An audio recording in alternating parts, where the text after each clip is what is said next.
practical, namimili na ako ngayon ng regalo ko sa Christmas na sa mga ilaga ko and sa amo ko. Kasi ito yung parang end season ng summer. So, mas murang mamili ngayon. Like 3 euro lang, 4 euro yung mga damit na pambata. Kahit nga sa Funky Buddha, ang mura nung nabili namin na, yung nabili kong shirt para sa mga anak ko. So, yun talaga, maganda talaga mamili kapag yung like magpapasok na yung bagong season kasi magsisale na sila. So, palit na sila ng stock ngayon. More on pang autumn na yung mga naka-display. Papunta na sa winter. Kaya naman bagsak presyo na sila. So, malaking mura kung ngayon kayo bibili ng mga panregalo nyo sa Christmas. So, ako na ng flowers kasi ngayon yung dating ng mga ayan, binilhan ko sila ng sunflower and binilhan ko sila ng croissant. Yan.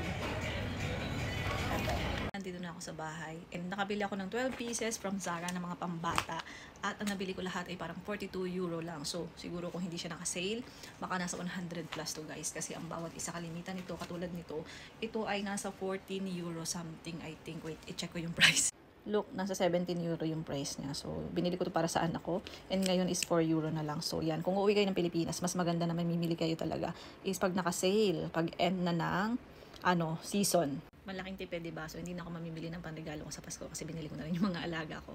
Kung bibili pa ako sa Pasko, mas mahal. So, malaki yung masisave natin. So, yung tipid tips. Binili ko rin yung amo kong babae and yung lalaki sa Funky Buddha ng damit. At ang dating price ng damit is nasa 25 euro and ngayon nasa 11 euro na lang. So, diba? Laking tipid.